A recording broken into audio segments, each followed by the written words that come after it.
The memory of your future is already inside you. It's stored in the same place as your past, waiting for you to access it. You've been told to visualize your goals, to think positively about what you want, and you've tried. You've sat there, eyes closed, forcing the image of a better life. It felt like work.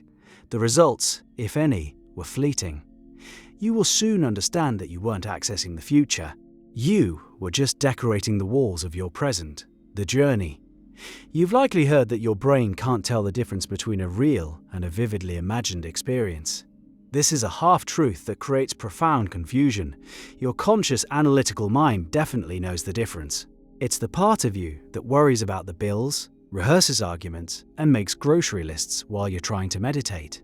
It's loud. It's skeptical. Its entire job is to compare what is with what was, to keep you safe in the familiar. When you simply think about your desire, this is the part of the brain you're using. It's called beta brainwave activity. High frequency, alert, and fundamentally rooted in your external environment. Thinking in beta is like trying to plant a garden in the middle of a freeway. There's too much noise, too much traffic, too much analysis of what's already there. The seed of a new reality has no soil to root in. It's just an idea floating on the surface of your existing problems. But what if there was a way to quiet the traffic? A way to get off the freeway and into the quiet, fertile ground where new things can actually grow? The bridge between worlds is frequency. To change your reality, you must first change the electrical state of your brain. Deep relaxation is the doorway. When you slow your breathing and turn your attention inward, your brainwaves begin to slow down from the scattered pattern of beta. They enter alpha.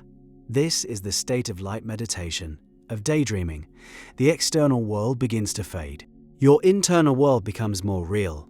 In alpha, you are no longer just reacting to your environment, you are beginning to create it. This is the first crucial step. It quiets the analytical mind, the gatekeeper of your old reality. It's a descent.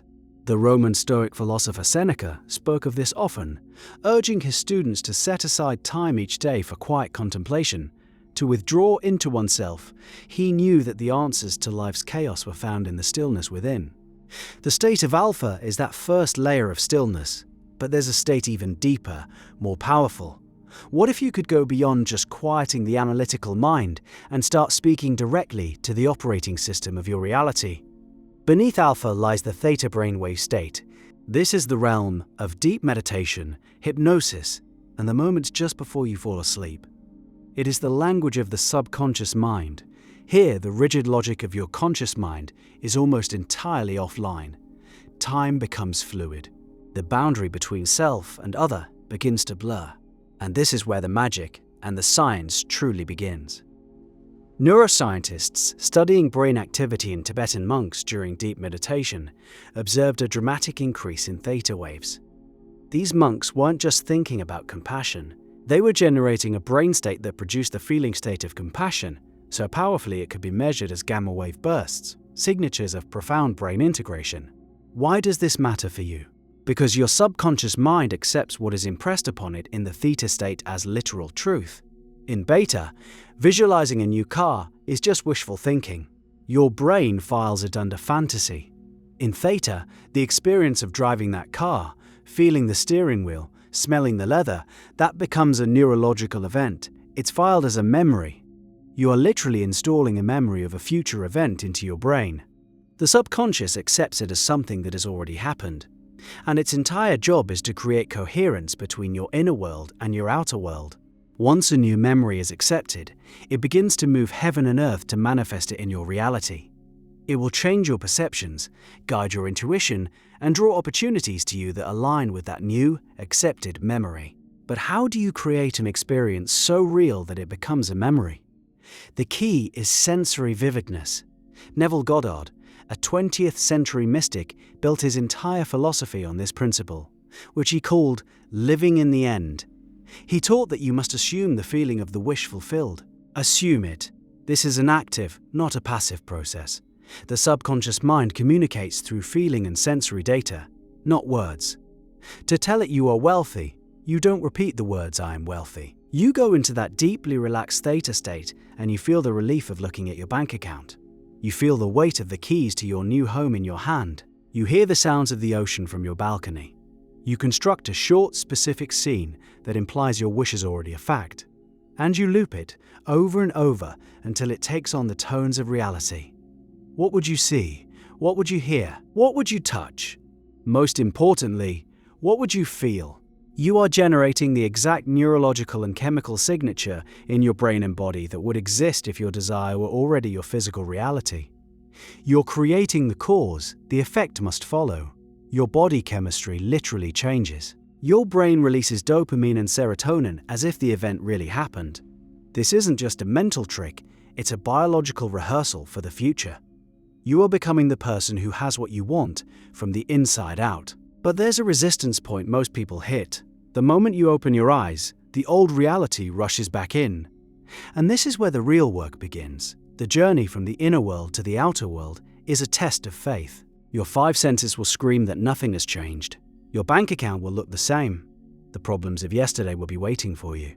This is the great filter. This is where most people give up. They had a powerful experience in meditation, felt the reality of their wish, and then allowed their physical reality to argue them out of it. They checked for results. The moment you check for results, you are admitting you don't have it. You have returned to a state of lack. You've negated the entire inner work you just did. Goddard called this falling from the state of the wish fulfilled. The discipline is to carry the feeling, the inner conviction of your fulfilled desire throughout your day. You must maintain your mental diet. When a negative thought or doubt arises, you don't fight it. You simply return your attention to the feeling of your wish fulfilled. You walk through your current circumstances with the quiet inner knowing that it's just a shadow, a temporary stage that is already dissolving to make way for the new reality you've created within. You are living from the end, not toward it. It's an internal posture of knowing, a quiet confidence. This requires a level of mental discipline that feels difficult at first. It feels like you're lying to yourself, but you are being loyal to a reality that you have already created on the only plane that matters, the plane of consciousness. From there, all things are born. But what happens if doubt is too strong? What if the old story has too much momentum? When the old reality feels overwhelming, you have one final tool. It's the Sabbath. In a spiritual context, the Sabbath is not just a day of rest, it is a state of consciousness. It is the mental state of it is finished. After you have performed your imaginative act in the Theta state, you enter the Sabbath. You drop it. You completely and totally let it go. You feel a profound sense of inner peace, knowing that the creative act is complete. The seed has been planted. You don't dig it up every day to see if it's growing. You trust the process. You go about your day with a sense of relief, because the work is done. You are no longer striving for it. You are living from it. This state of non-effort, of trust, is a powerful signal to the universe. It demonstrates a complete faith in the unseen reality. It is the final and most crucial piece of the puzzle. Striving, wanting, and needing create resistance. They affirm the lack of your desire. The Sabbath dissolves resistance. It is the ultimate acceptance. It's the quiet knowing that what you experienced in the unseen is more real than the temporary shadows of your current world. Think of the last time you ordered something online. After you clicked Confirm Purchase, did you worry about it? Did you anxiously check every 5 minutes to see if the package had been created yet? No. You trusted that it was on its way. You entered a form of Sabbath. You went on with your life, knowing it was coming. The same principle applies to creation itself. The inner act was the purchase. Now you allow the delivery, the shift. Your brain is not a static machine that simply records the past. It is a dynamic, living loom that is constantly weaving the fabric of your future based on the threads you give it. By moving from the anxious chatter of beta to the fertile stillness of theta, you change the thread. You are no longer reweaving the patterns of your history. You are introducing a new, powerful thread of a future memory. The feeling is the prayer. It's the signal you send out and the reality you receive back. You don't get what you want. You get what you are. The inner work, the discipline of assuming the feeling of the wish fulfilled, is how you change your state of being. The world has no choice but to rearrange itself around this new inner structure. It is law. Your circumstances will only change when you are no longer mentally and emotionally dependent on them changing. That is the paradox and the key. Stop looking for evidence. Become the evidence. The feeling of relief you are waiting for is available to you right now, inside you. Find it, feel it, live in it, and watch as the world rushes to catch up. The creative act is finished. Your only remaining task is to receive.